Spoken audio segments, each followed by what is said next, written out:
Tonight, surviving social media's snares. Violent graphic videos online are reaching viewers faster than ever. But what impact does this content have on mental health? We talked to local experts in Great Falls about desensitization and how students and families can navigate what they see online. Plus, celebrating the Constitution in the classroom. Are you smarter than a first grader? The answer may shock you. More on that coming up. And later, a nonprofit is cleaning up. I am Justin Robichaud at the Montana Veterans Memorial for Saluting Branches. We'll tell you what local landscapers are doing to make it look neat. From Montana's news leader, this is the MTN 530 News. Good evening and thanks for trusting KRTV for your 530 News. I'm Tim McGonigal. First tonight, protecting yourself from the mental effects of consuming graphic content may involve turning off your phone more often, but mental health professionals say that's not always possible. MTN's Anissa Coomer spoke to a psychology professor at the University of Providence about the impact this exposure has and what you can do to protect yourself. You don't have to go looking for graphic videos anymore. More often, they are just appearing in your social media feed. Graphic content and violence has been a draw for millennia, right? Since the Colosseum, executions and all of that stuff. Just recently, millions of people watched close-up videos of the killing of conservative activist Charlie Kirk. The footage spread instantly across platforms like TikTok and X. Dr. Michelle Hill, an associate professor of psychology at the University of Providence, says repeated exposure to violent images can lead to desensitization. We learn how to separate ourselves from what we are watching, and that directly decreases the amount of empathy that we feel for somebody. Hill says that constant exposure changes the way we process violence. And the increased availability of this type of content causes more anxiety to the public. People have a tendency to think, well, not here, that wouldn't happen here, but those kinds of acts of violence are increasingly happening. We are watching it all of the time, and it's happening all of the time.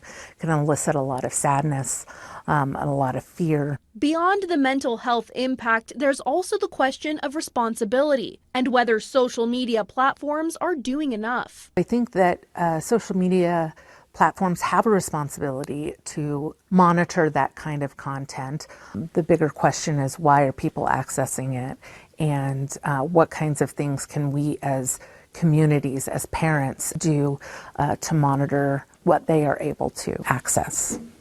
She says the best approach is open conversation, helping children and young adults process what they've seen. Identify what kind of feelings they have, talk about why they're having those feelings, and being able to understand the people that we see that have these violent things happen to them. They are somebody's child, they're somebody's spouse. And when we can help kids connect that, we can help build empathy. From violent crimes to horrific accidents, disturbing images are only one click away. But experts say how we talk about them and the support systems we build can help limit their impact. In Great Falls, Anissa Coomer, MTN News. Hopefully you've been able to spend some time outdoors today, as we have had beautiful weather throughout much of central and western Montana with lots of sunshine and dry conditions. There have been a lot of people out on the water at Lake McDonald, including some people swimming. Temperatures right now are in the 70s and low 80s, so it does feel very nice outside. And these temperatures are a couple degrees warmer than the temperatures were yesterday at this time. There has been some haze around again today, so the air quality has been fluctuating between the good and moderate category. Tomorrow is going to be another beautiful day with lots of sunshine, dry conditions, and mild temperatures. But is this nice weather going to stick around as we head into Friday and the final weekend of summer? I'll let you know my full forecast in a few minutes. Today marks a foundational moment in our nation's history, Constitution Day. Every September 17th, Americans reflect on the signing of the U.S. Constitution back in 1787. And MTN's Quentin Shores visited a first grade classroom to see how the kids are celebrating. In first grade, most of us learned about addition and not to run with scissors. But this first grade class at Sacagawea Elementary is learning about the foundation of American democracy. Remember, today is an important day in our history. It's a birthday, actually. The birthday of the United States Constitution. Some 238 years ago on September 17th, 1787, the Constitution was signed in Philadelphia, laying the foundation of our government and making way for future generations. Well, I try to put it into kid-friendly, and so when we talk about those big words, then we can always use a different one. Words like union, justice, and welfare, all concepts that can be quite complicated, explained masterfully by Mrs. McDermott. Using her class as an example, she explains how the Constitution is like a set of rules. Because if we didn't have rules, it'd be crazy, and we'd just get hurt a lot. First graders Derek and Olivia understand the rules well, as the rules in their classroom promote kindness and equality, rules and ideas that also make appearances in the Constitution. Liberty. Liberty. Good job. Davina. Justice. Justice. Remember, liberty and justice for all. Mrs. McDermott introduced her class to the preamble, drawing bald eagles, and even writing their own Constitution.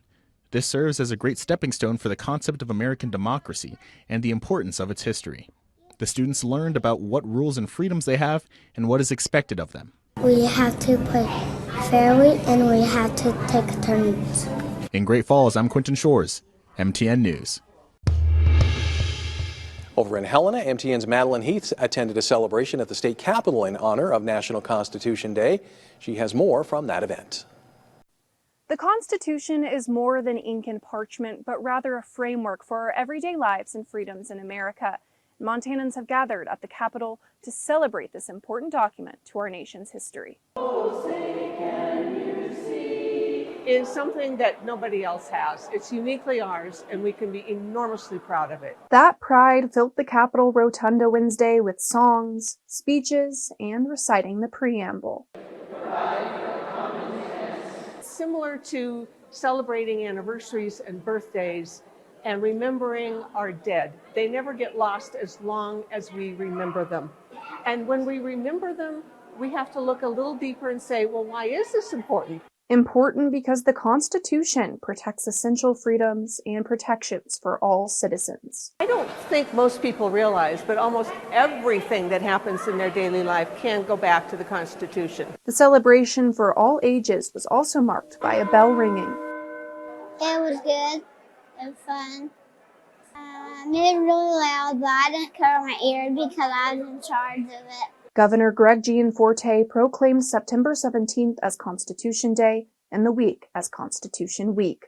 But some say the Constitution should be celebrated every day. Take a couple minutes, at least on the 17th of September every year, to reflect on what the Constitution, what our United States of America Constitution means, not only to the nation, but also to yourself. Reporting in Helena, Madeline Heath, MTN News. A Montana nonprofit is giving back to those who served. Saluting Branches honors American service members by organizing volunteer tree and landscape care for properties dedicated to veterans. MTN's Justin Robichaud has more from one of their latest projects. Trees Amigos, Tilleris Landscaping, and others are planting trees, trimming trees, and pruning at the Montana Veterans Memorial for Saluting Branches. Great Falls is a tough area to grow trees between the climate and the deer that come in, and we just have to keep up with the pruning and make sure that it all looks good. Saluting Branches is a nonprofit that honors veterans by providing tree and landscape care to properties dedicated to veterans, and Tree Amigos owner Jason Stringer says this is a nationwide event. It's going on around the whole country, all 50 states, plus Puerto Rico and Mexico. Over 100 sites, more than 4,500 people participating. Arborists, landscapers, nurserymen, anything in the greens industry. Stringer adds, Saluting Branches is a great way of giving back to the community. You know, I didn't serve, but many in my family did, and it's just a good chance for us to say, hey, thanks a lot, we appreciate everything you do, and we're going to try to keep this memorial looking real nice for you. For Steve Jonas, taking part in Saluting Branches hits home. My dad was a veteran, so his placards over there means something to him, means something to me. In the end, according to Steve Tilleris, he hopes people will continue to enjoy the memorial after all the upkeep. We really want to have this a nice looking place where people can come, appreciate have ceremonies and do their own thing, visit their past relatives' markers and so on, and it's very important. In Great Falls, Justin Robichaux, MTN News. A hiker was injured yesterday afternoon in Yellowstone National Park after being attacked by a bear. The 29-year-old man was hiking on the Turbid Lake Trail northeast of Mary Bay in Yellowstone Lake when the encounter happened. According to park officials, the bear attacked during a surprise encounter with the hiker deploying bear spray. Officials say he suffered significant but non-life-threatening injuries and was flown to a nearby hospital for treatment. The hiker believed it to be a black bear, but based on location, size, and behavior, officials say it may have been a grizzly. That trail is closed until further notice, but because it is considered a defensive attack, rangers say no action will be taken against the bear. Are you shopping for Halloween this year? I'm Gabrielle Cleveland, and I will tell you what to expect with prices on decor and costumes. From Montana's news leader, you're watching the MTN 530 News. Welcome back. It's that time again, whether for yourself or for your kids, Halloween costumes and decorations are here. MTN's Gabrielle Cleveland visited a popular Halloween store in Bozeman to see how prices compare to last year with tariffs on imported goods. Are you shopping for Halloween costumes and decor this year? Well, it could be much more expensive than in previous years because of the tariffs on imported goods. We don't dress up, my husband and I, anymore just because of the prices. I caught up with Olivia at Spirit Halloween in Bozeman as she was shopping for her kids. Last year, I feel like it was about $49 to $54, and before I think that I wouldn't have spent over $30 for a full costume with the trick-or-treat boxes and everything. So Retail Me Not, a coupon code website, says shoppers should expect to pay double on some Halloween items this year. Since April, Trump's tariff policy has focused on electronics, plastic products, and festive goods, most of which are imported from China. And, according to Fortune, Chinese companies are the source of 87% of decorations sold in the U.S. prices have increased with everything, but I've noticed it the last few years with buying kids' Halloween costumes. I did notice it last year from the year prior. I think that we spent probably upwards of $130 for all 4 kids last year, so it got a lot more expensive than the usual like $60 on the high end that you spend. So Retail Me Not says a $19 costume last year could be around $39 in 2025. However, a Spirit Halloween employee here in Bozeman said their store has not seen much of an increase on prices. Everything is pretty much about the same as what we had in our backstock from last year, our carryover that came back to us. The prices are pretty much the same as what they were then. She added that the newer stock is a bit more expensive than before. It's the newer stuff that's coming in, like stuff that we didn't carry last year, that their prices might be a little bit higher than normal, but the stuff that we're getting in that we carried last year is pretty much the same. And we're getting a lot more accessories and costumes, masks, stuff like that, and that's been huge. And so we've noticed a little bit of a markup on some of the accessories. Olivia suggests shopping around, thrifting, and piecing together what you can. I would definitely say try to piece together what you can, and if you do buy a packaged Halloween costume, make sure that the kids use it all year as their dress-up clothes. In Bozeman, Gabrielle Cleveland, MTN News. The U.S. and China are in Madrid this week holding a third round of trade talks. It comes as tariff disputes weigh on China's economy. Chinese officials say the nation's economy continued to struggle in August as factory production and consumer spending and exports slowed. Beijing rolled out a series of stimulus measures.